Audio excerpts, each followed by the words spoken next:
Well, what's on the agenda today? It's time to do some maintenance on the Corolla. So let's get set up and we'll talk about it. Got to get on some tie rod ends. We're dealing with an oil leak and it's time for a timing belt. How much of that we get done today, I don't know, but we're going to start with the tie rod ends.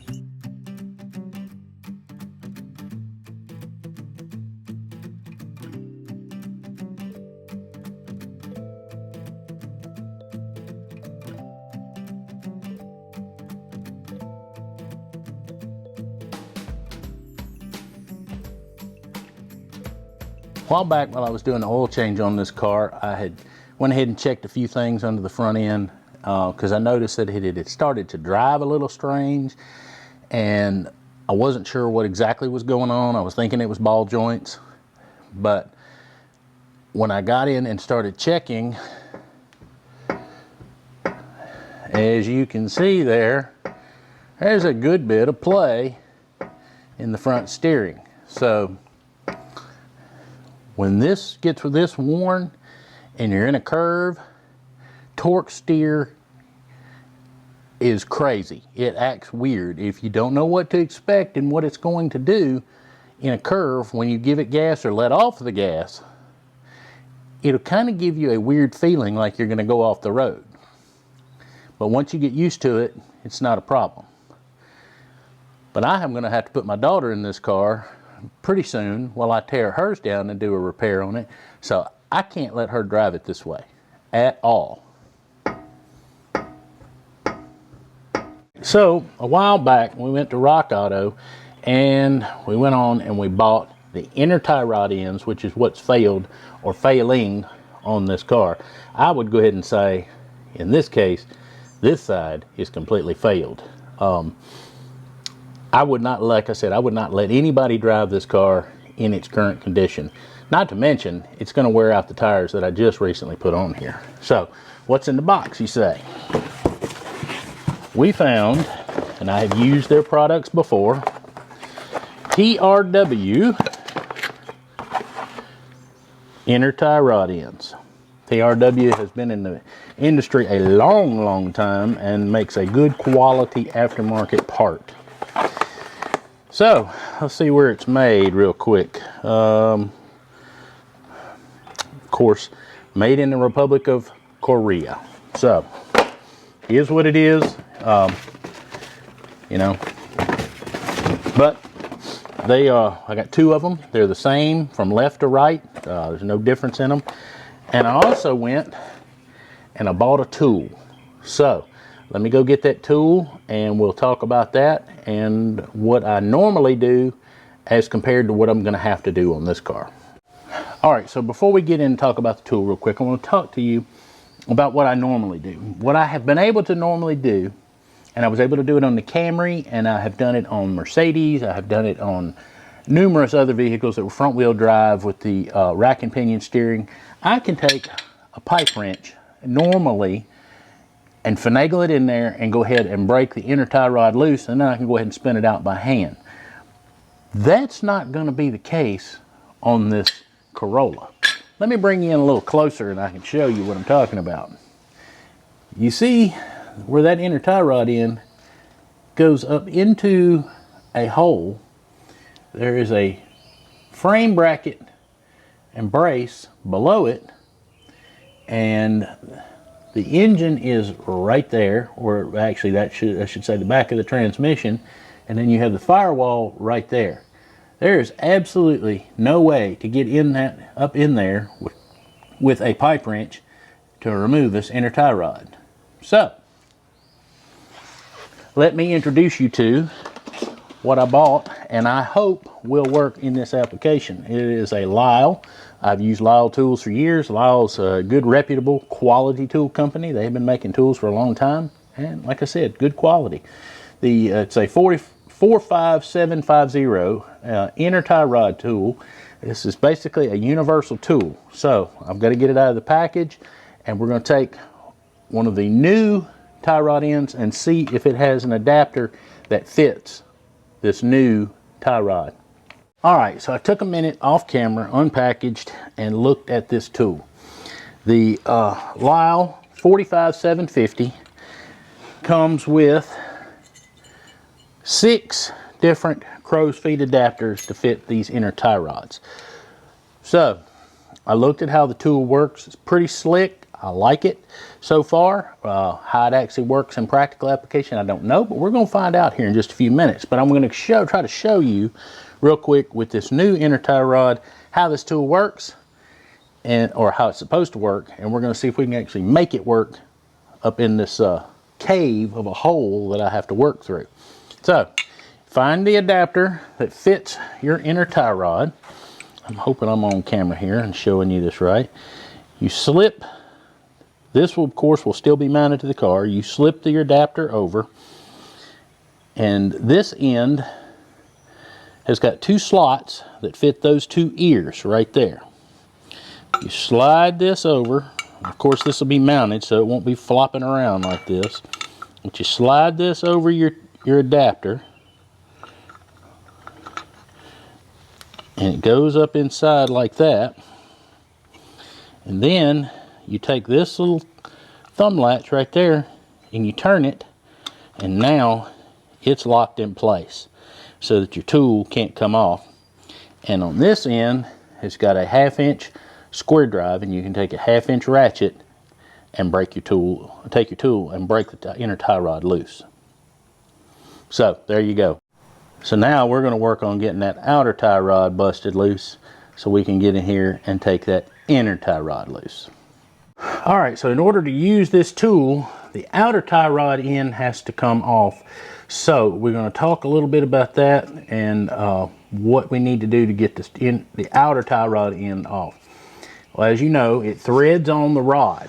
So a lot of times these have been on here, you know, 150, 200,000 miles, and they'll get stuck, they get seized. So what you have to do, so that in order for this to thread off, is you have to jar it sometimes and vibrate it. So we're going to do that before we dismount it from anything.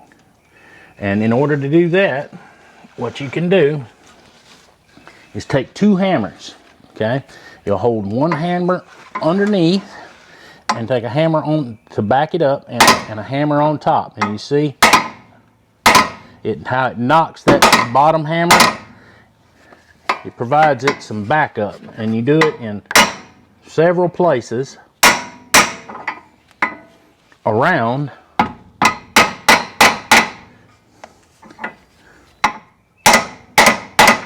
And this will help free it up.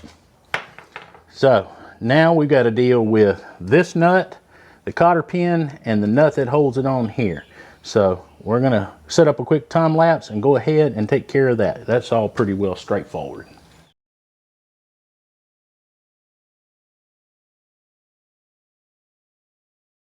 All right, so the next thing we got to do is we're going to take this dust boot off, and it's held out here on this end with just a little spring clip, and you just squeeze it and take it off and slide it down.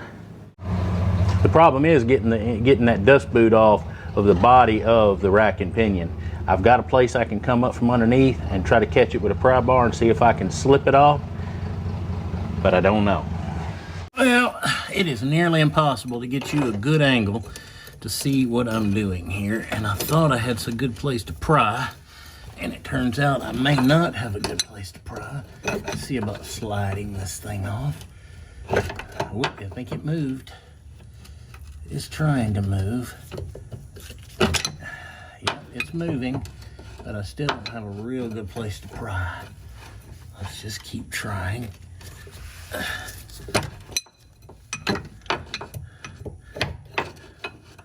There is a locking ring on it, and you really can't get to it with a pair of pliers, which is normally what I do.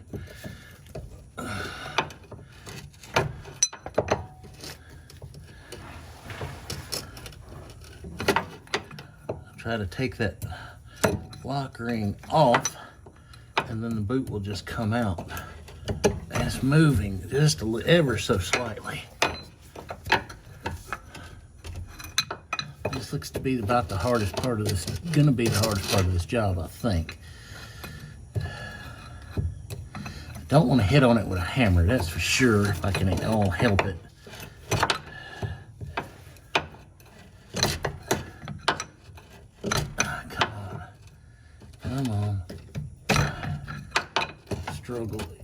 reel in your driveway. Moves ever so slightly. It's probably got a little lip that I need to get that clamp over. I'm probably gonna have to figure out how to get that clamp off before I get this boot off.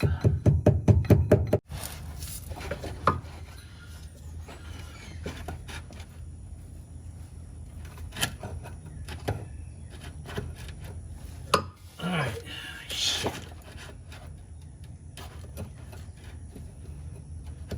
I think we're on it. See if we can break the lock. Yes. Hallelujah. All right, we got the boot off. We have to take the nut off, and you have to take that little spring retainer off to get this boot to slide down the shaft. And what I was working on up inside there to get it to come loose is they use these band clamps, okay? And these things have a lock right here, and it locks in place, and they have a special tool that crimps it and squeezes it and holds this in place. These things are great. They don't get loose. They last a long time, but they're a pain in the rear end to get off sometimes. So what I had to do was I actually had to pivot the boot around and bring this. You can see how it's designed. It's got a little notch on it, and this is where they squeeze it and it locks it in place and tightens it down. But if you can get on this, and what I did was I got on it, I think it was on there this way, yeah, because I bent it that way. Just get on it and hit right there and just bump it. Don't get carried away, and that breaks that lock and lets that come off, and then of course the boot comes off. This boot's in good condition. It's not torn anywhere. It's not soft.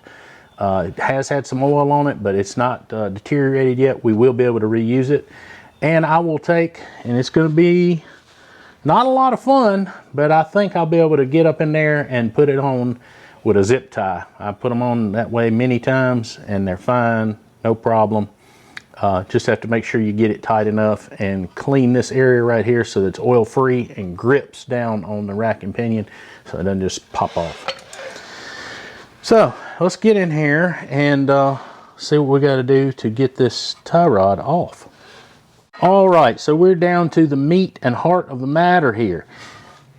You know, I pre-sized these crow's feet before I started the project. I took the crow's foot, it's 1.25 inches, and it fits the new one in the box, but it doesn't fit the existing one on the car. That won't slide over it. So I grabbed one of the next sizes up, which was 1 5/16 inches, and it slips right down on there and should be able to take it right off.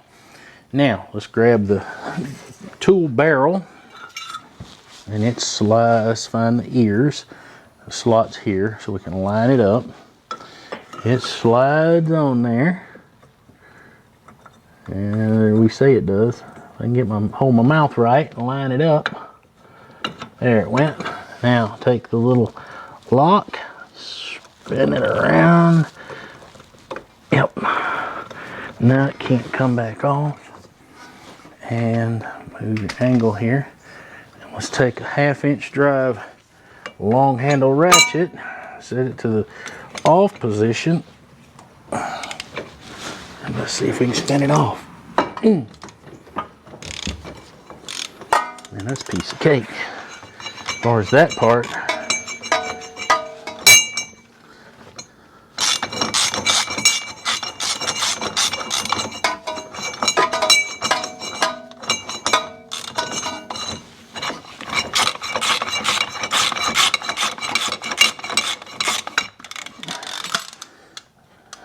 There it is. I hadn't even bent the ears over on that. I just forced it past them.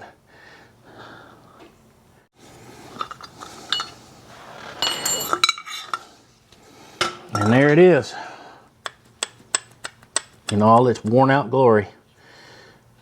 That is, as best I can tell, an OEM tie rod end from 1997, and this vehicle has 173,000, I think it is, 172, 173,000, something like that. So, you know, that's pretty dang good if you ask me. All right, now that we've got it apart, we hit the halfway point, it's time to go back together with it. This is the retainer ring. It has a couple of ears right here. You see that there's some slots. Those ears need to engage in there.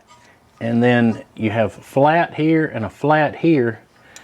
And what you'll want to do is, once it's tightened up in there, is you need to gently bend those over the flats, and that's what helps keep this from ever accidentally backing off.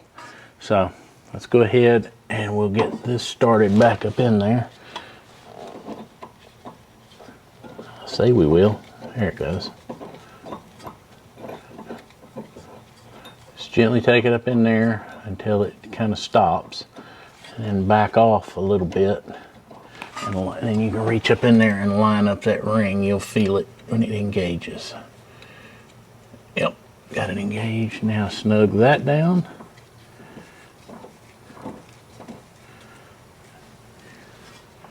Yep, ring's in place. And actually bending those tabs over might prove to be a trick, but we'll figure it out. So now we need to take our tool, and I believe we said it was the 1.25 inches is what we had figured out when we initially set it up. Is that right? First we're going to drop it. Let's see if it, yes, it's the 1.25 inches.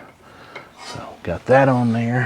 Now we've got the tool, we've got the place open. Slide it up on there, line it up. Come on.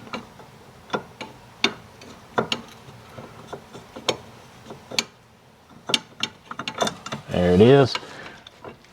Let's see if we can get that to slide around. Lock the piece in place so it can't accidentally slip off.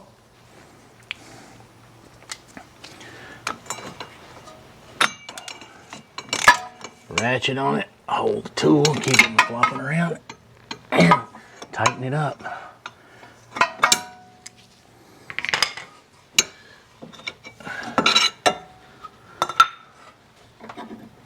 Nothing to it. All right, so it's time. Now I went ahead and I was able to come in from underneath the car and with a pry bar, and I was able to actually bend those tabs over. Now, it's time to put this boot back on, and it's way up in that hole. So what you want to do is, I'm going to use a zip tie to hold the boot back in place. What I noticed when I crawled up underneath is I looked at the end on the rack and pinion, and there is an actual small lip that helps keep the boot from sliding back off. So what you'll want to do is put the zip tie on. Let's go ahead and get it started. And it fits in the groove perfectly, just like that band did. But you go ahead and you're going to get it cinched down, not all the way. You don't want to cinch it down all the way, because you need it to be able to expand just a little bit to get back over that lip. And you'll slide it down your tie rod in and hopefully not knock it off.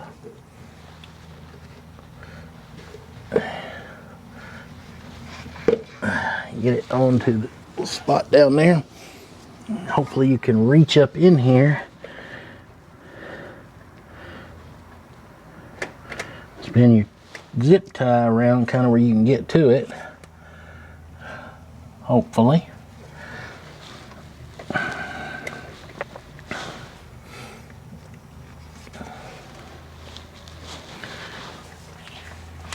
I don't think I can reach it from underneath, but we're going to give it a look-see. I can see what I'm doing better from down here. Probably not. Yes, there it went. It went up on there then.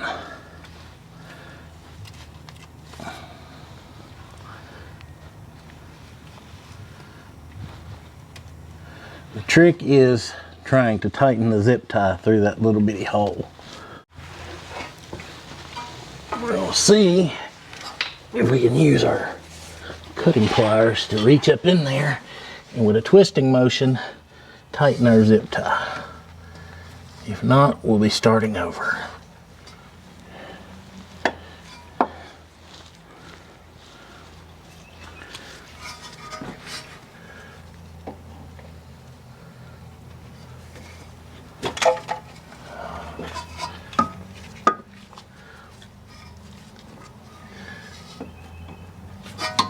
And the struggle, she is real, boys. And I cut it. I hope I had it tight before it slipped off. It feels like it's got a little tension on it.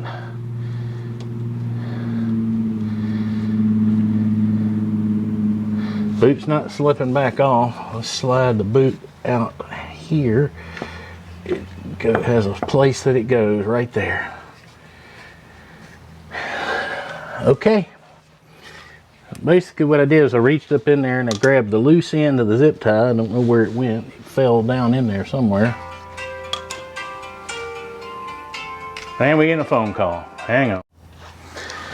Okay, I don't know where we left off. So let's just go ahead. You take your pair of pliers and put your spring clamp back out here on the outer edge of your dust boot. Then you take, and I put the nut back on, the jam nut for the outer tie rod. And I don't know if I mentioned this earlier, when you're taking these outer tie rod ends off, count the number of turns that it takes to take it off so that you can put it on back in the same number of turns.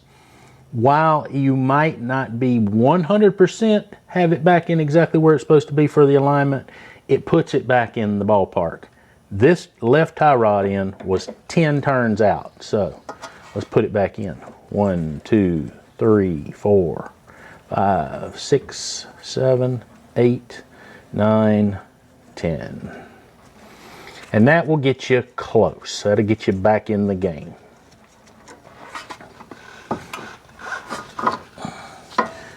Get the crud off of it. And there's the cotter pin hole. And here's the castellated nut.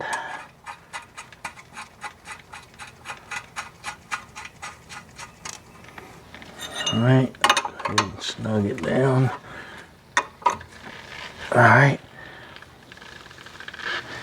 And here's something you need to know with a castellated nut. Anytime you're dealing with a castellated nut and you need to line that cotter pin hole, you don't back it off any to line that hole up. You have to keep tightening. So it is very close. That got it. And that's it. I tightened it down and then just went just a little bit more. Now we'll get a cotter key, put that back together, and this side's done. All right, so just like that, it's back together. And no more clunk, clunk, rattle, rattle, shimmy, shimmy in the front end on this side. So now that this side's done, we're moving to the passenger side and we're gonna zip through it real quick and knock it out.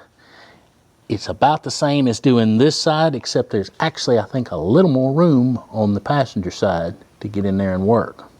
If I find anything that you need to know, I'll slow down and we'll talk about it. So let's get going.